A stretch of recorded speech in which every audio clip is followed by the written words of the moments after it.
Busque su Biblia en el Evangelio de Marcos, capítulo 4. Gloria a Dios. Aleluya. Marcos 4 y verso 35.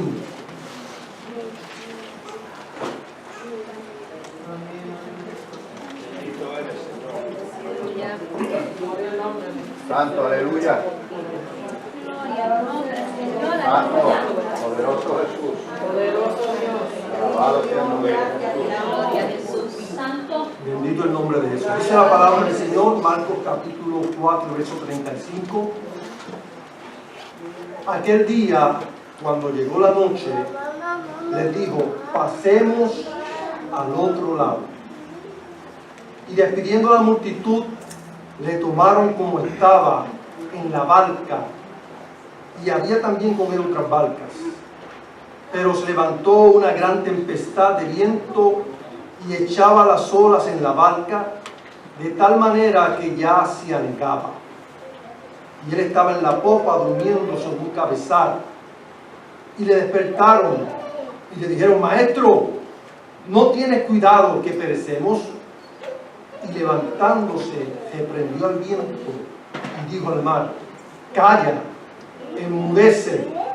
Y cesó el viento y se hizo grande bonanza. Y les dijo: ¿por qué estáis así amedrentados? ¿Cómo no tenéis fe? Entonces temieron con gran temor y se decían el uno al otro: ¿quién es este, que aún el viento y el mar lo obedecen? Bendito sea tu nombre, Señor, te adoramos. Te exaltamos, damos gloria, honra y alabanza. Solo tú eres Dios, en los cielos y en la tierra, Señor. Gracias por tu presencia en medio de tu pueblo, que te podemos adorar. Gloria a Dios. Bendecir tu santo nombre. Gracias por el refrigerio espiritual que tú nos das por tu espíritu. Ahora te pedimos que tú nos nuestros oídos espirituales, Señor, y que podamos estar atentos a tu palabra, Señor, y que tú hables a nuestra vida, que salgamos renovados, transformados por el poder de tu palabra, en el poderoso nombre de Jesús, tu Hijo amado, oramos. Amén y amén. Bien, hermanos, Gloria a Dios. como siempre, los relatos del Evangelio son relatos muy conocidos. Y esta narrativa que nos da Marcos, que también la tiene Lucas y la tiene Mateo, si usted lee con detenimiento, usted encontrará que aquí hay una orden del Señor. Hay una orden, y en el relato vamos a encontrar también una reprensión del Señor. Una doble reprensión. Lo primero que el Señor dice es: pasemos al otro lado. Y Marcos nos dice que esa orden es cuando llegó la noche. Yo no sé usted, pero a mí no me gusta viajar de noche. Cuando viajo lejos, en el carro, a otro estado, me gusta viajar de día y descansar en la noche. La noche siempre tiene riesgos y peligros, más que el día. Tampoco me gusta viajar de noche en el aeroplano, me gusta ver lo que está pasando afuera. La noche tiene sus peligros. Pero cuando llegó la noche, la oscuridad, el Señor da una orden: pasemos al otro lado. Yo hice una investigación sobre el verbo pasar, que es de donde viene esa expresión, pasemos, del verbo pasar. Óigame, me quedé sorprendido de tantos significados y acepciones que tiene, que yo dije: eso lo voy a dejar quieto, porque si comienzo a hablar de todo eso, la iglesia se va a dormir. Porque el Señor no me llamó a dar una lección de español, sino a proclamar su palabra. Pero ciertamente viene del verbo pasar. Y es una palabra con la que se puede jugar mucho. Es una palabra que implica acción, implica una situación. Por lo menos yo no sé si todo lo que hablan en la lengua hispana se expresan como nosotros, pero los puertorriqueños decimos, ¿qué es lo que pasa aquí? Y vemos a alguien tranquilo, inactivo, pero nosotros lo miramos y lo conocemos. ¿Qué te pasa? Algo está pasando. Es un verbo que tiene muchas implicaciones. Y aquí el Señor da un mandato: pasemos al otro lado. Es una orden que nos saca del confort, ¿verdad? Porque a veces estamos en un lugar y estamos ahí que muy tranquilos, muy reposados, muy seguros. Pero la orden del Señor es imperativa: pasemos al otro lado. Y Dios requiere de nosotros una respuesta afirmativa de acción. Y los discípulos dicen que lo tomaron como estaba, es decir, allí en la barca ni siquiera se bajaron, salieron ya de noche, oscurecido en la barca, a la orden del Señor. Y todo iba bien. Los discípulos eran pescadores, conocían ese lago. Pero repentinamente se desencadena una tormenta. Y yo quiero decirte que a veces el Señor te llama y tú piensas que todo va a salir a pedir de boca, como decimos, ¿no? Que el terreno va a estar pavimentado, que no va a haber espinas ni cardos, que no habrá problemas ni situaciones porque Dios te llamó. Pero la verdad es que Dios te llama y vienen problemas y vienen situaciones. Que Dios nos abre una puerta, pero hay oposición. Pablo dijo, se me ha abierto puerta grande y eficaz, dijo Pablo, y muchos son los adversarios. Así que cuando Dios nos llama o nos da una directriz, no significa que vamos a andar por ahí como el príncipe de Gales, ¿verdad? Que van a todos sitios y usted dice, wow, nadie los ataca. Usted dice, nadie los ataca, pero es que están seguros. En la boda de este muchachito, no recuerdo el nombre de él, que se casó hace poco con una muchacha americana, el mayor gasto fue en seguridad, millones en seguridad. Y va al ejército, sí, pero usted cree que está en peligro. Usted lo cree, usted es bien ingenuo. No, nunca están en un peligro real. Pero cuando el Señor nos llama, Él dice que nos envía como ovejas en medio de depredadores que quieren acabar con nosotros. Pero Él dice que Él está con nosotros. Y cuando Dios da una orden, esa orden se va a cumplir. Cuando Dios te llama a hacer algo, eso se va a cumplir. A menos que te haya ido por tu cuenta. A menos que haya sido las emociones, aunque a veces nos emocionamos. ¿Sí? Una vez yo me emocioné en un congreso misionero, por poco me voy para la China. Pero me aguantaron porque me dijeron, tiene que haber terminado el bachillerato. Y ahí fue que yo lamenté haberme salido de la universidad. Pero no era de Dios, era que yo me emocioné, me encantaban las misiones y quería irme para la China. Pero cuando es Dios el que te da una directriz, no importa lo que ocurra en el camino, lo que hay es victoria. Hay victoria. Si no hay victoria, si lo que hay es derrota, es que Dios no te llamó. Es que te fuiste por tu cuenta. Claro, hay que ver lo que es victoria.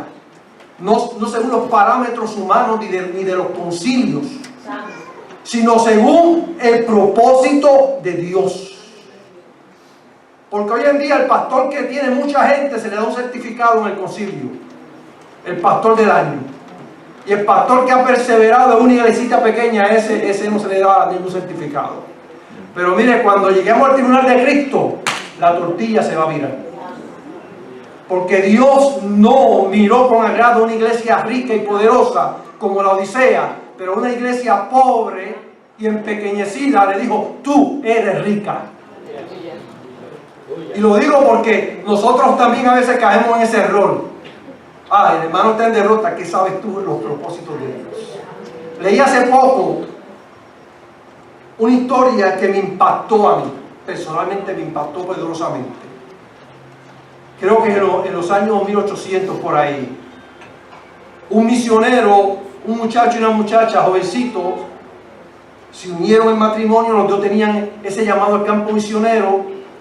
Fueron al África. Fue duro. Las tribus no lo aceptaban. No le permitían ni le daban comida. Fue muy duro. Es una historia real, no es una ilustración.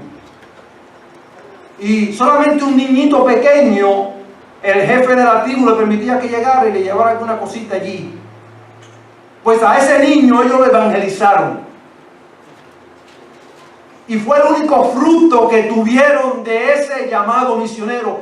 Pero la expectativa de ellos era plantar una iglesia y ver gente allí y dejar una iglesia establecida. Pero eso no pasó. No solamente eso no pasó, la esposa se enfermó y murió.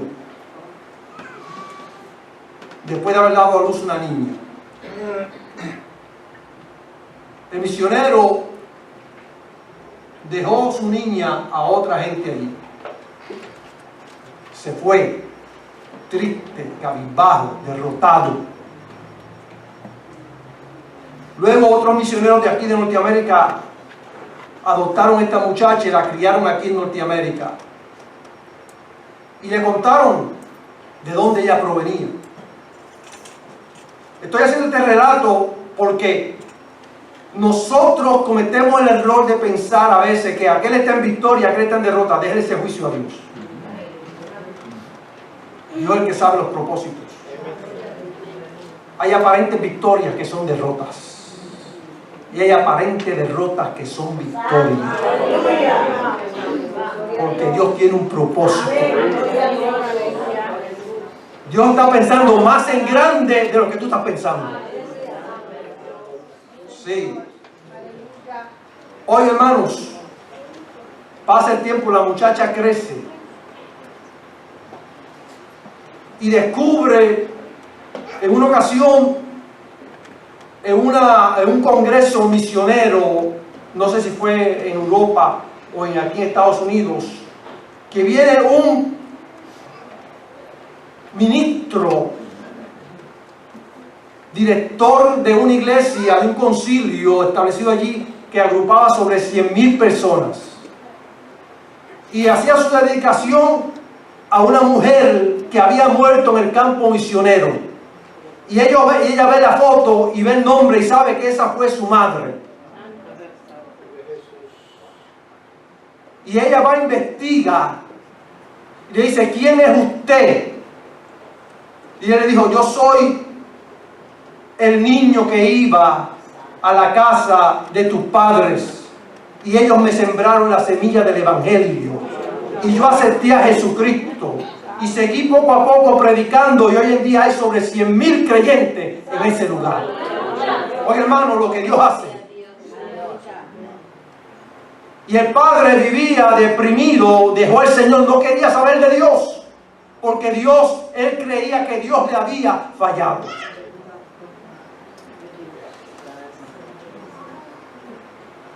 Y la niña buscó a su padre. Y él le dijo, no me hables de Dios. Y ella le contó la historia. Mira lo que pasó. Ese niño que ustedes evangelizaron hoy en día es un ministro. Y hay sobre 100,000 almas que han aceptado a Jesucristo. El hombre se dio cuenta de su error y recapacitó y le pidió perdón a Dios. Hago ese paréntesis porque cuando hablamos de victoria y de derrota, nosotros usualmente como humanos tendemos a analizarlo según nuestra perspectiva humana. Fulano tiene 100,000, está en victoria. Fulano tiene 3 gatos, ese está en derrota. ¿Qué sabes tú? ¿Qué sabes tú lo que Dios va a hacer? Conocí un hermanito anciano en la iglesia de Pentecostal donde asistía en Bayamón, que me contó de un hombre que se ganó para Cristo y se hizo pastor y fue un pastor prosperado, de una iglesia próspera, y lo llevó a su iglesia, lo subió al púlpito aquel anciano, que lo conocí personalmente, lo paró frente a la iglesia y le dijo: todos esos que están ahí son tus nietos, porque son el producto del ministerio, porque tú me ganaste para Cristo. Tú no sabes lo que Dios va a hacer con alguien que tú te ganes para Cristo.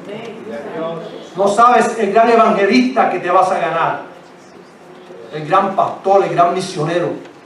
Siembra la semilla. Cierro este capítulo, este paréntesis, un poquito largo, pero es que quiero que entendamos que lo que aparenta ser una derrota para nosotros es una victoria que estaba en el libro de Dios. Lo importante es que tú cumplas con el mandato de Dios y obedezca la palabra de Dios. Gloria a Dios. Si Dios te envía a pasar, pasa al otro lado. Porque al pasar habrá victoria. Sí, habrá victoria cuando pasemos y obedezcamos la palabra del Señor.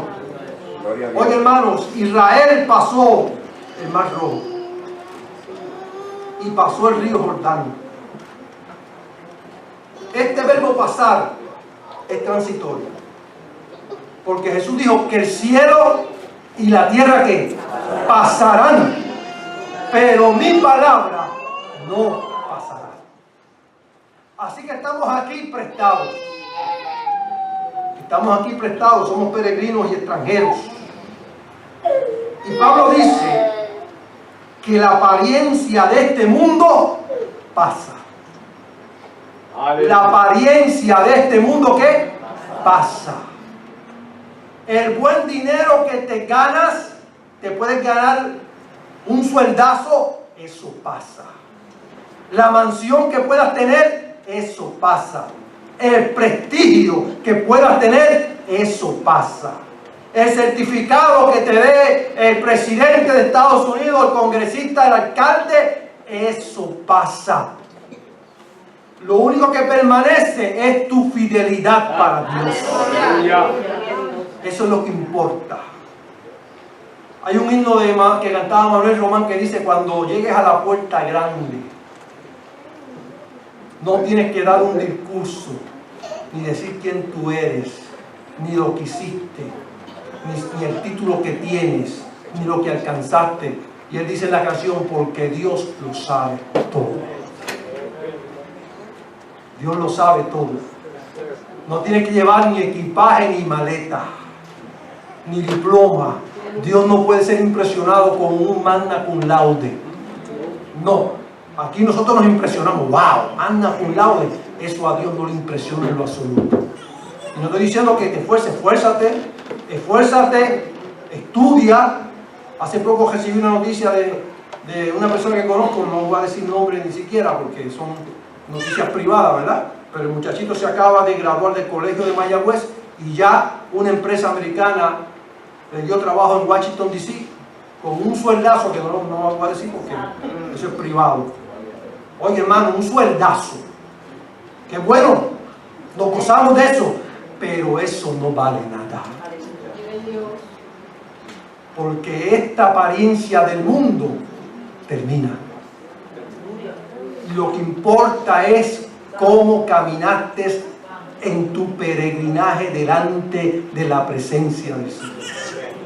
Si obedeciste su orden, y el Señor todavía nos llama a que pasemos. Somos peregrinos y extranjeros. El escritor de Hebreos, a mí me gusta hablar mucho de la fe. Es mi tema preferido. Si voy a la escatología es porque la escatología, el Apocalipsis, me hace que mi fe crezca. Cuando yo me desanimo, usted dice: hermano, ¿usted se desanima? Sí, a veces uno se desanima. Voy a la Biblia, abro la Biblia y me gusta ir al Apocalipsis y ver la promesa de Dios. Entonces mi fe crece, mi fe se levanta.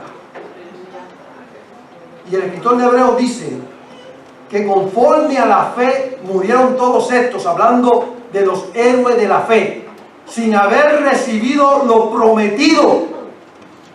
Escuche esto: Murieron todos sin haber recibido lo prometido, sino mirándolo de lejos y saludándolo y confesando que eran peregrinos y extranjeros en la tierra.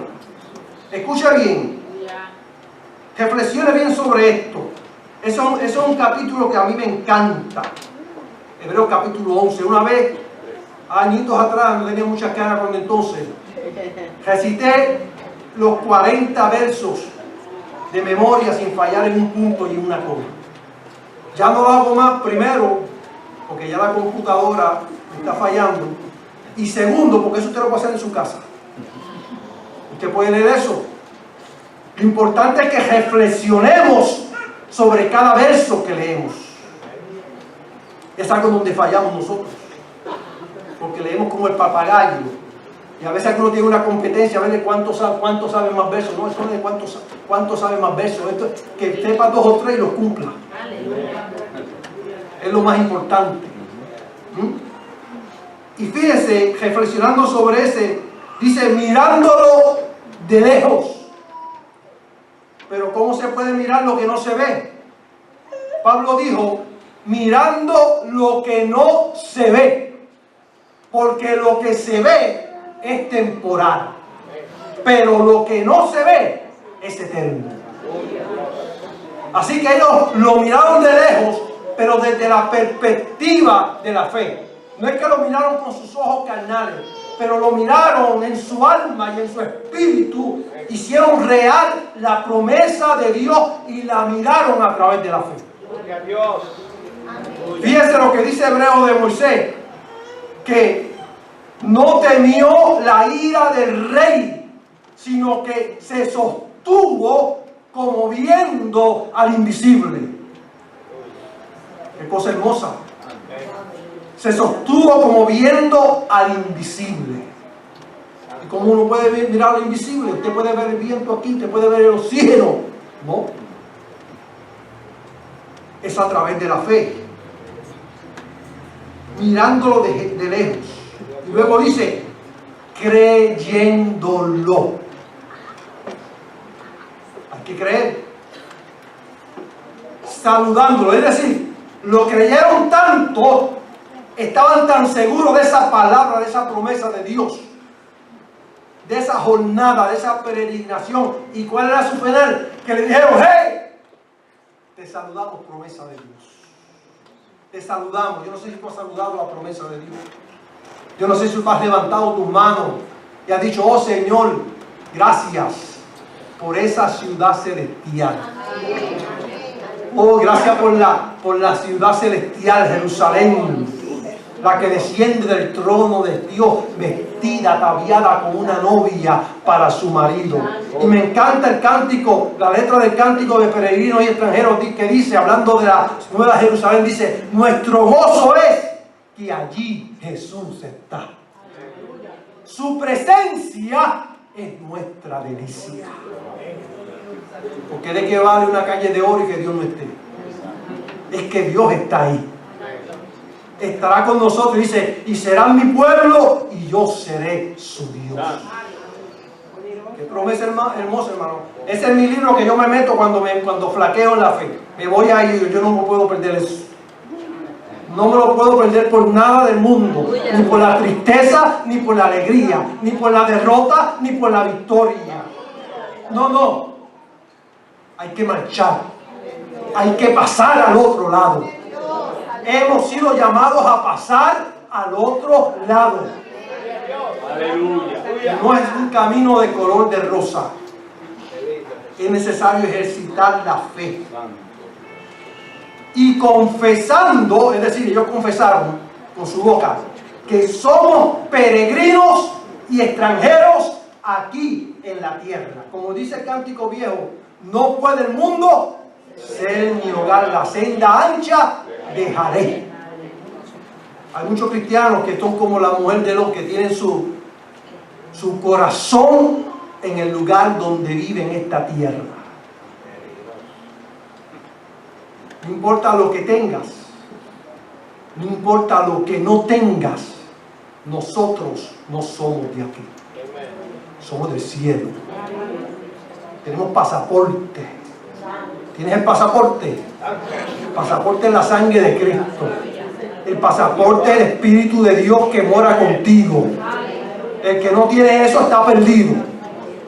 Asegúrate que tengas el pasaporte. Porque el religioso se va a quedar. El religioso no podrá entrar. La gente buena se va a quedar. El infierno está lleno de gente buena. Porque no somos salvos por obra, sino por gracia.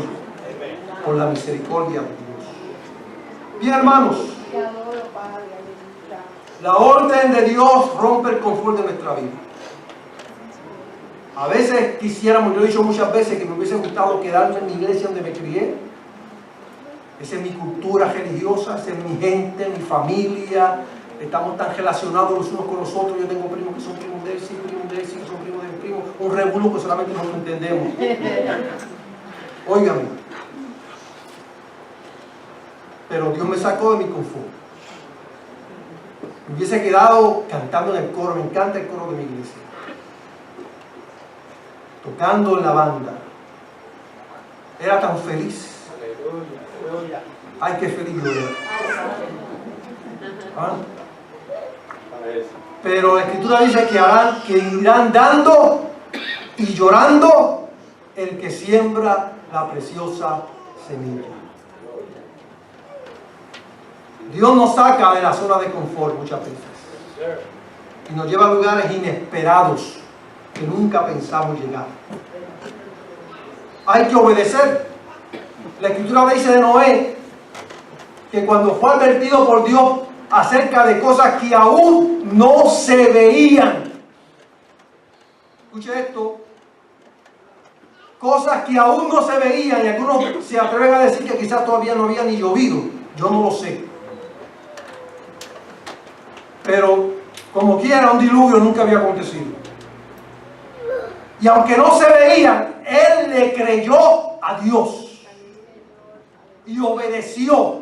Y con temor preparó el arca en que su casa se salvase. Y por esa fe condenó al mundo. Y fue hecho heredero de la justicia que viene por la fe. El mandato de Dios hay que obedecerlo. Aunque te digan loco. Aunque te digan anticuado, troglodita, hay que obedecer el mandato del Señor.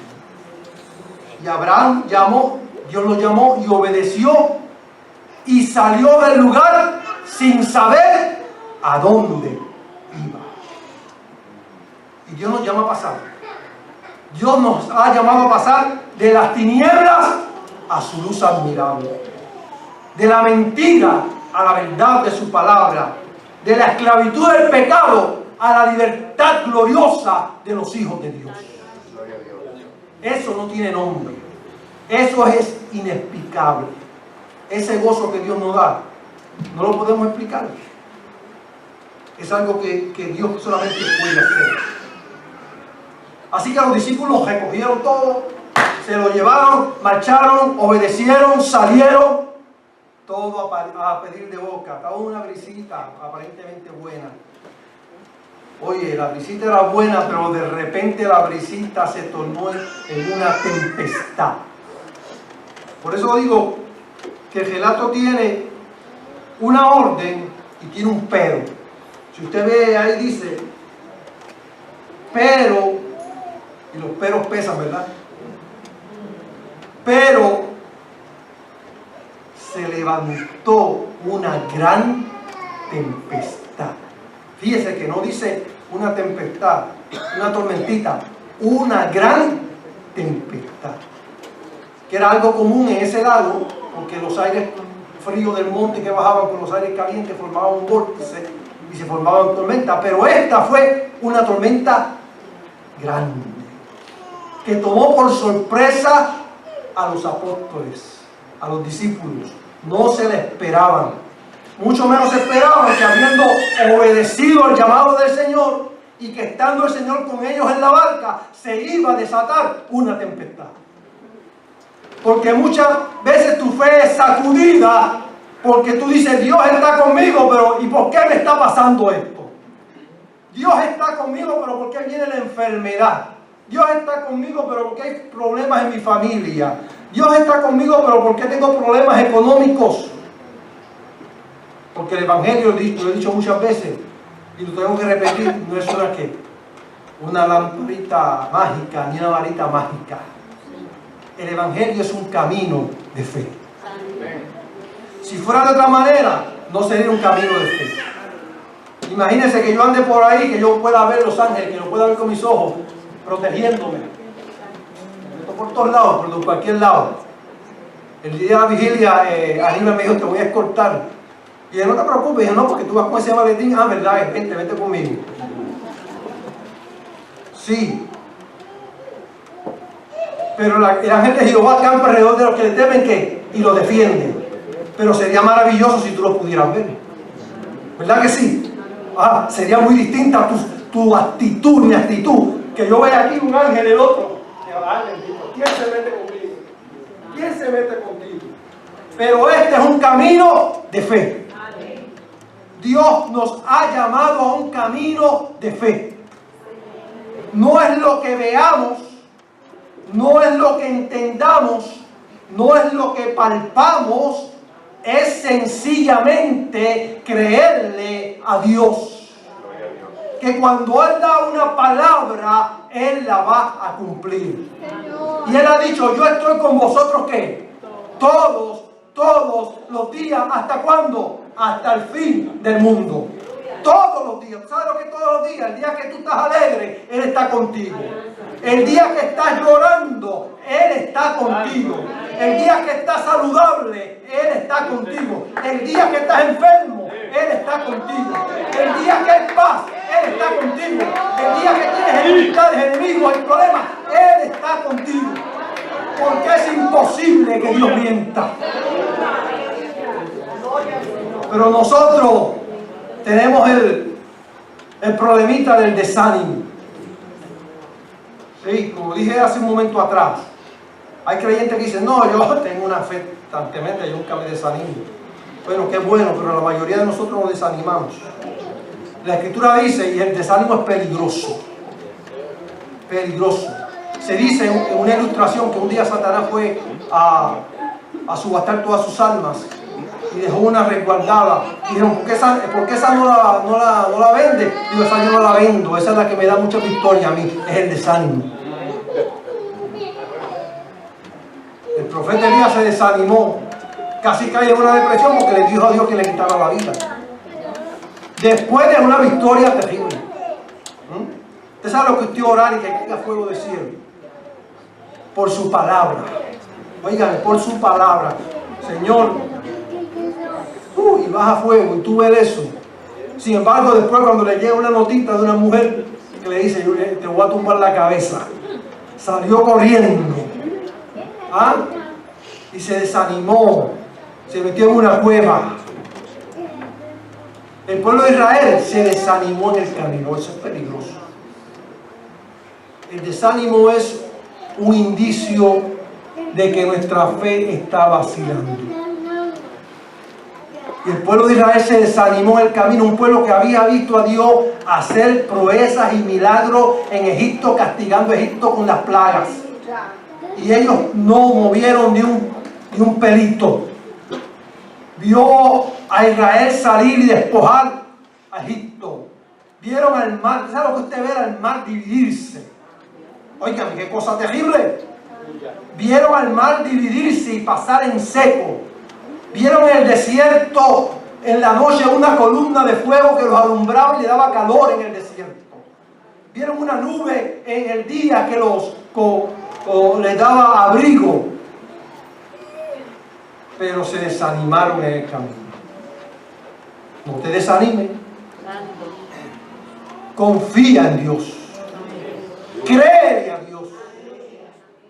Óigame, se desanimaron y dijeron, ay, vamos a morir de hambre aquí, nuestra alma tiene fastidio. Oiga esa palabra. Una vez Israel dijo, ay, servir a Dios es un fastidio. Y Dios dijo, yo escuché lo que dijeron. Dios escucha lo que tú dices. Sabes que Dios escucha lo que tú dices. Y conoce tus más íntimos pensamientos. Óigame, y no pudieron entrar a la tierra prometida, porque miraron lo que se veía y escucharon el informe negativo de los espías que no tenían fe, y allí quedaron y no pudieron entrar a la tierra prometida, y la Biblia dice a causa de su incredulidad. Por eso la gente dice, no, que si yo veo, mire, gente que ha visto muchas cosas y no cree. Esto no se trata de ver, ni de palpar, ni de tocar, es de creerle a Dios. Créele a Dios y verás victoria en tu vida. Gloria a Dios. Bendito el nombre del Señor. Así que los discípulos en la tormenta se turbaron. ¿Alguna vez te has turbado? Ha venido la turbación a tu vida, la aflicción, la congoja. ¿Qué voy a hacer? ¿Qué haré? ¿Qué haré? ¿Ah? La Escritura dice de Jesucristo que no tenemos un sumo sacerdote que no pueda compadecerse de nosotros, sino uno que fue tentado en todo según nuestra semejanza, que entiende tu alma, porque tiene una alma humana. Gloria a Dios. Y él mismo dijo, cuando llegó ya al borde de ir a la cruz, dijo, mi alma está turbada. ¿Usted ha leído eso? Lo dijo Jesús, el Hijo de Dios. Mi alma está turbada. ¿Y qué diré? Dijo Jesús, Padre, líbrame de esta hora. No puedo decir eso porque para eso he venido. Así que cuando tú estás turbado, Dios sabe lo que es, Jesús sabe lo que es. Sabe lo que es la tristeza. Sabe lo que es la escasez. Él nos conoce muy bien. Tenemos un sumo sacerdote que puede compadecerse. Oigan, porque hay gente que dirá, no, que Dios no sabe, porque Dios siempre ha estado en su trono, pero Jesús sí. Jesús experimentó cada etapa de tu vida y de la mía. Así que los discípulos estaban turbados. Y en su desesperación, óigame, por lo menos hicieron algo bueno. Buscaron refugio en aquel que era el único recurso poderoso que ellos tenían. El salmista dijo, ¿por qué te abates, oh alma mía, y te turbas dentro de mí? Espera en quién, en Dios, porque aún he de alabarle, salvación mía y Dios mío. Y Jesús dice, no se turbe vuestro corazón. No se turbe tu corazón, ni tenga miedo. Creed en Dios, creed también en mí. La tormenta azotando con ímpetu. La barca a punto de naufragar. Los discípulos desesperados y turbados y Jesús roncando en la popa. Durmiendo. Óigame. Y ellos fueron a despertar al Señor. Fueron a despertarlo. ¿Lo despertaron? Señor, no te das cuidado que nos vamos a morir todos aquí ahogados. Óigame, esa expresión de despertar está en el Antiguo Testamento también. El salmista en el Salmo 80 dice, despierta tu poder. Le dice a Dios, despierta tu poder. Como si Dios estuviera durmiendo. Pero la Escritura dice que no dormirá el que guarda a Israel. Pero nosotros podemos tener un desahogo. Pero el desahogo, como siempre digo, tiene que ser delante de la presencia de Dios. Y el salmista se desahoga delante de Dios y le dice, despierta tu poder delante de Efraín, de Manasés y de Benjamín, y ven a salvarnos. Y dice, oh Dios, restáuranos, haz resplandecer tu rostro sobre nosotros y seremos salvos. Me encanta esa expresión.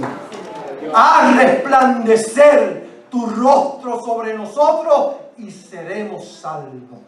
Me encanta esa bendición sacerdotal en el Antiguo Testamento. El Señor te bendiga y te guarde.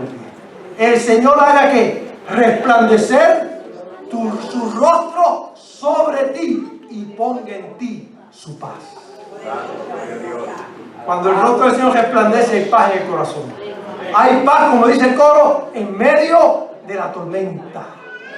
Hay paz. Lo importante es que estemos centrados en la voluntad de Dios. No es la tormenta, es cómo está mi relación con Dios. Es lo que importa. No es si la cosa va bien o va mal. ¿Cómo está tu relación con Dios?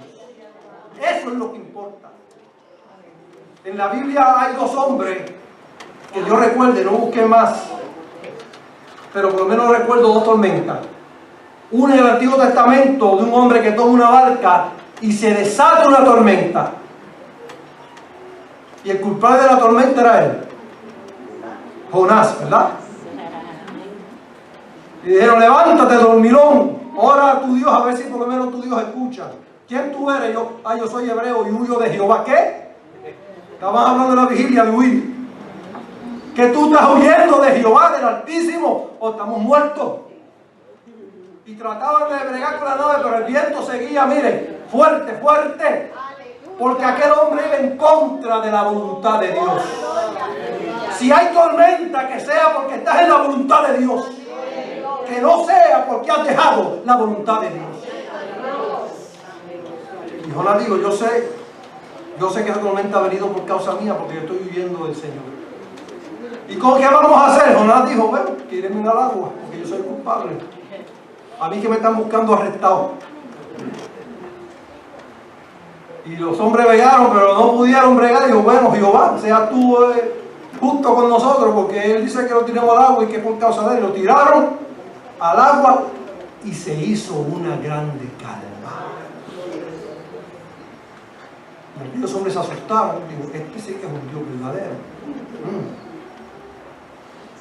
Y Jonás terminó donde, en el vientre de un gran pez.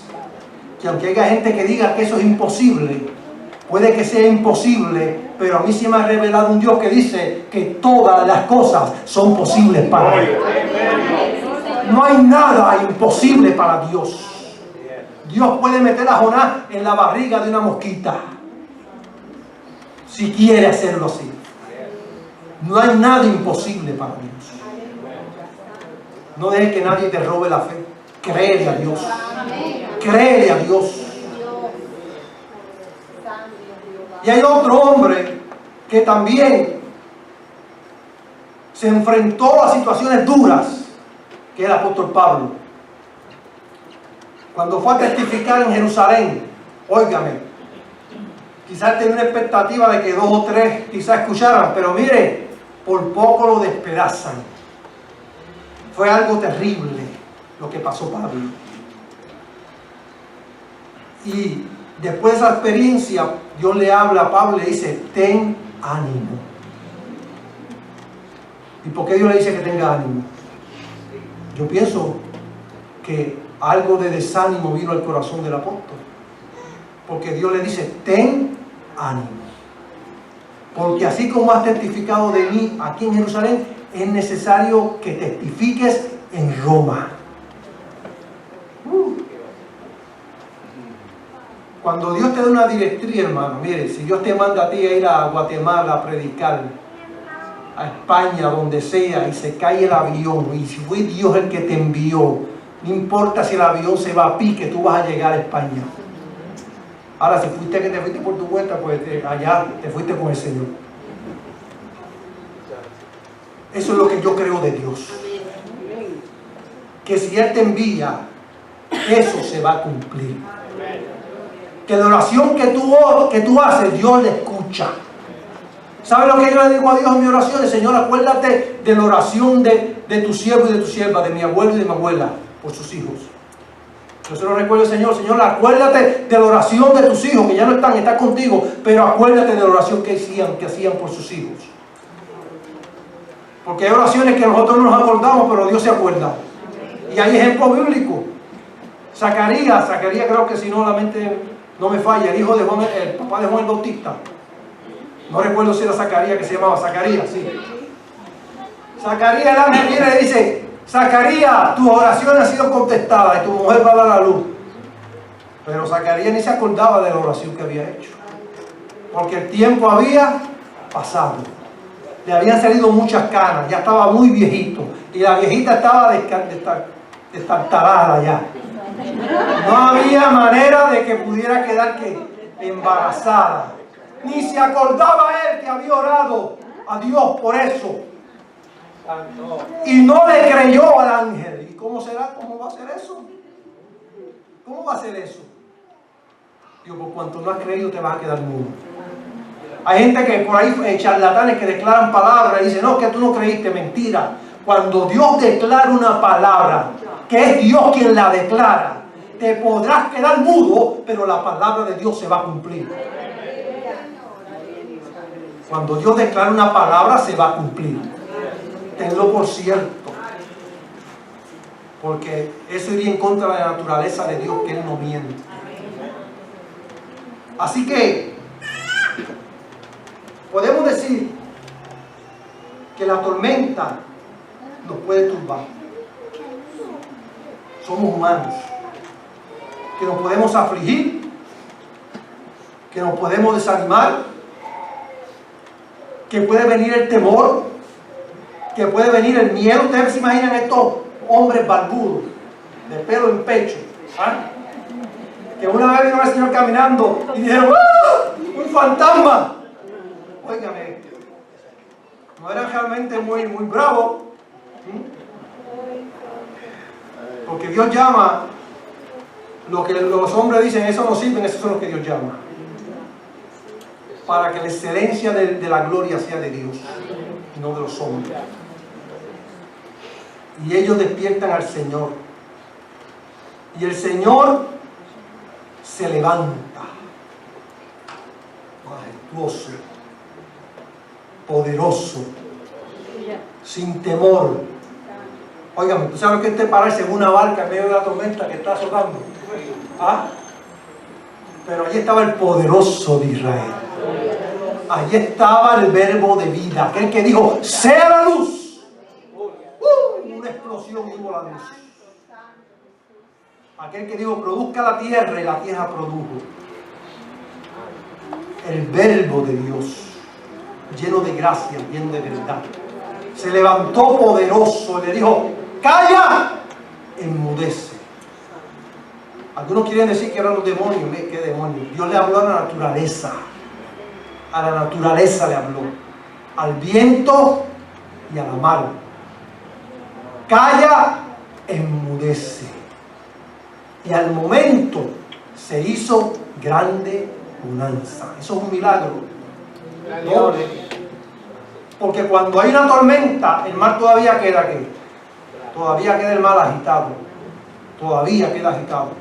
Pero al momento el viento cesó y el mar se hizo una grande bonanza. Eso solamente lo puede hacer Dios.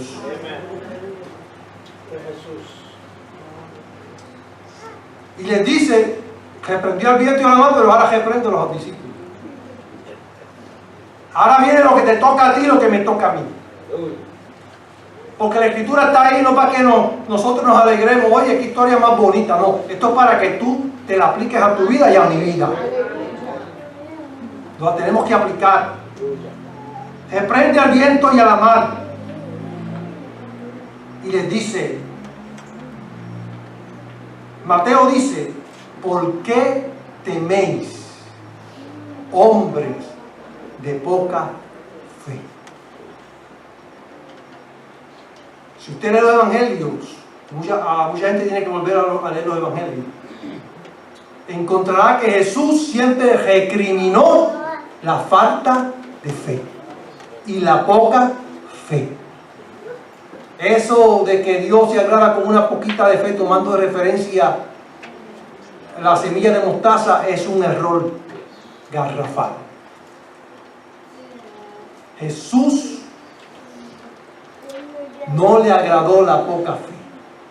Recriminó a sus apóstoles en muchas ocasiones por su poca fe. ¿Por qué teméis, hombres de poca fe? Y usted dirá, pero es que tenían razón para temer. Porque había una tormenta. No tenían razón para temer. Porque el poderoso había dado una orden. Y cuando Dios da una orden, eso se va a cumplir. No te puedes morir hasta que se cumpla lo que Dios te ha prometido. Si Dios te lo prometió, no te puedes morir antes de eso. Te podrás morir después, pero no antes. Porque Dios cumplirá su palabra. Dios cumplirá su promesa. ¿Por qué teméis, hombres de poca fe? Y Marcos dice, ¿cómo no tenéis fe? Y es que posiblemente el Señor dijo las tres cosas. Y cada evangelista retuvo alguna. ¿Cómo no tenéis fe? Es decir, ¿cómo es posible que ustedes no tengan fe? Andan conmigo, han visto maravillas. ¿Cómo es posible que no tengan fe? ¿No nos pasa también lo mismo a nosotros? ¿Cómo es posible que no tengamos fe? Pero me gusta más lo que dice Lucas, la expresión de Jesús que Lucas recoge. ¿Dónde está vuestra fe? Yo quiero que reflexiones un momento en esta hora. ¿Dónde está tu fe? Parece que el viento huracanado le arrebató la fe a los discípulos. Parece que las aguas anegaron la fe de los discípulos. ¿Dónde está tu fe? ¿Dónde está? Reflexiona en esta hora. ¿Dónde está tu fe? ¿Dónde está tu fe cimentada? ¿Dónde está tu fe arraigada? ¿Cómo puedes hacer crecer tu fe? ¿Podrás hacer un estudio, un doctorado para que tu fe crezca? ¿Podrás pasar 40 años en la iglesia para que tu fe crezca? ¿Podrás hacer muchas cosas, tener muchas experiencias para que tu fe crezca? ¿Podrás hacer un viaje allá a un monte santo, allá en las Himalayas, para que tu fe crezca? ¿Cuál es la respuesta de Dios? Yo no te voy a dar la respuesta de Gigi Ávila, ni te voy a dar la respuesta de Jorge Racking, ni de Billy Graham, ni te voy a dar la respuesta de ningún instituto bíblico, ni te voy a dar la respuesta mía, te voy a dar la respuesta de Dios. Y tú dirás, oye hermano Francisco, te estás poniendo muy soberbio a decir que la respuesta de Dios. Sí, te voy a dar la respuesta de Dios, porque la respuesta de Dios está aquí. ¿Tú lo crees? Aleluya. La respuesta de Dios está aquí. Y la respuesta de Dios es que la fe viene por el oír la palabra de Dios. La fe viene por el oír la palabra de Dios. Pero no de oírla como tú oyes un concierto. No de oírla como tú oyes a un orador. No. Es como dice el libro de Apocalipsis. El que tiene oído, ¿qué? Oiga. Oiga, ¿qué es oír? Reflexionarlo, tomarlo, arraigarlo en el corazón, la palabra de Dios, en tu alma y en tu espíritu. Que no importa la tempestad que venga, tú le creas a Dios. Es la única medida en que nuestra fe puede crecer, se puede hacer grande, cuando vamos a la palabra de Dios. Porque es una palabra viva y eficaz. Porque es la espada del Espíritu, que penetra hasta partir el alma y el espíritu. Debemos estar cimentados en la palabra de Dios, no en lo que veamos. Pedro dice que tenemos la palabra profética más segura, la cual hacéis bien en estar atentos como una antorcha que alumbra en lugar oscuro. Ese es el consejo de Pedro. Tenemos la palabra profética más segura, a la cual tenemos que estar, ¿qué? Atentos. ¿Cuántos están atentos a la palabra de Dios? ¿Cuántos escudriñan la palabra de Dios? Jesús dijo, escudriñar, ¿qué? Las escrituras, porque en ellas, ¿qué? Está la salvación, y ellas son las que dan testimonio de mí. No mirando las cosas que se ven, sino las que no se ven. Voy a concluir con esto. El pueblo de Israel vio muchas cosas, pero no pudo entrar al reposo de Dios. Y el escritor de Hebreos dice, le escribe a una iglesia que estaba ambivalente, que no sabía si permanecía o se quedaba, o permanecía y se quedaba. Tenía una crisis de fe. Por eso no hay un capítulo de la fe más glorioso que el del libro de Hebreos. Tenían una crisis de fe. Y el apóstol le dice, porque no os habéis acercado al monte que se veía, que se palpaba, que se podía ver, que ardaba en fuego, a la tempestad, a las tinieblas, al sonido de la trompeta y a la voz del que hablaba, a la cual los que lo oyeron rogaron que no se les hablase más, porque no podían tolerar lo que escuchaban. Si aún una bestia traspasa este monte donde está el Dios Santo, será traspasado.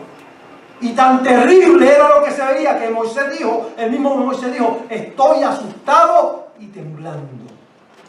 Porque el libro de Hebreos es un libro de contraste.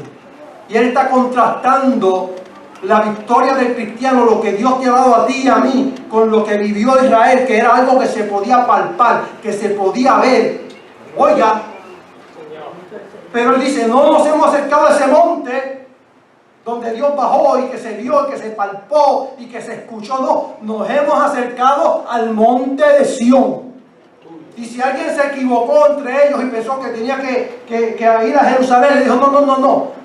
Al monte de Sión, la nueva Jerusalén, la ciudad del Dios vivo. Ahí es donde nos hemos acercado. Es algo que no podemos ver, es algo que tienes que creer. Es algo que tienes que creer. Hay gente en la iglesia que no cree en la nueva Jerusalén. Dice, eso es un simbolismo, eso de calles de oro, eso no salva ni condena, ¿verdad? Ellos aman al Señor, pero eso le enseñaron, algunos predicadores le han enseñado eso. Pero la Escritura dice, bienaventurados los que no vieron y creyeron. Así que ellos se van a gozar, pero los que hemos creído, óigame, nos vamos a llevar el celular, tenemos ahí, ¿cómo se dice un selfie? Aquí estamos en las calles de oro y el mar de cristal. Oh alma mía, alaba a Jehová. Porque yo pienso que es más bienaventurado el que cree cuando llega al final y ve la promesa de Dios cumplida. Que el que no creyó dice, wow, era verdad. Te lo perdiste, papá. Tenías que creerle a Dios desde ahora para que te goces grandemente. Usted ve el gozo de Juan cuando ve la ciudad descender.